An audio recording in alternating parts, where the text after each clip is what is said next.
with Yasmin, and we are talking about leveraging property and moving up into another house. So we have a lot of clients asking, how do we love our house, but we want to move up. So this is her deal and why I always send my clients over to Yasmin. Please tell us, how do we leverage a house? Well, there's a few ways to leverage it, especially if you don't want to sell it, or also if you want to sell it and you're trying to avoid placing a contingent offer on a property.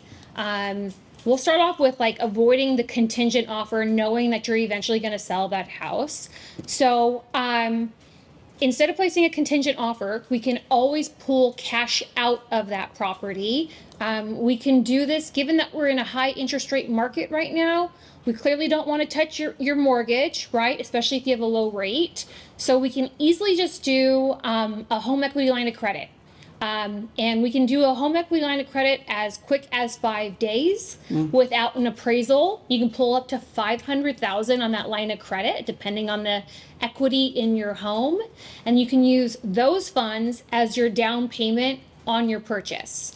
And then from there, to kind of offset that liability of that property, your what we call a departing residence, in order to offset that so it's not in your qualifications when you're qualifying for your mortgage loan on your purchase, you can easily just get a renter in place for about, I don't know, a month or so. All we basically need is a lease agreement, and we order what we call a rent survey, and the appraiser tells us what that property can rent for. And when we do that, we use that rental amount to offset that mortgage. So now your existing property isn't in your debt to income ratio. And then you take that HELOC and you purchase the new property.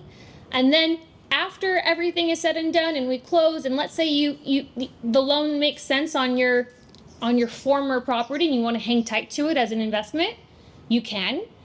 Or you can sell it and just pay off that line of credit and obviously your first mortgage and gain your proceeds out of it. So you can always leverage your existing property if it has equity without refinancing your first mortgage given the high rate environment that we're in. And that's really nice, just because a HELOC is going to be typically way easier than, you don't want to refi your house and then you're on the higher interest rate. Right. Higher interest rate, higher fees, very minimal fees on a HELOC, no appraisal most of the time. And the qualifications are much easier. It's not full documentation. A lot of it, you just kind of link your bank accounts if you're self-employed and they calculate your deposits, or you just link your tax returns to the file and it's all automated on the approval.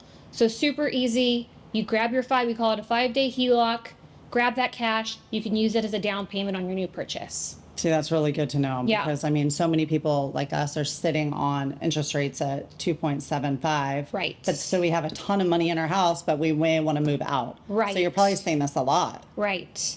And then obviously if that HELOC payment, if you did max it out to $500,000, at that point you're going to kind of weigh out your pros and cons, because it's not going to be the lowest of rates. You're on a variable rate on a HELOC and you only pay for what you use, just like a credit card.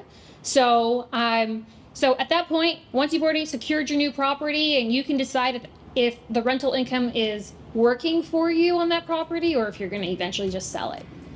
Perfect. All right. Well, thank you so much. And we'll be back with Yasmin for more. Thanks. Yes, thanks.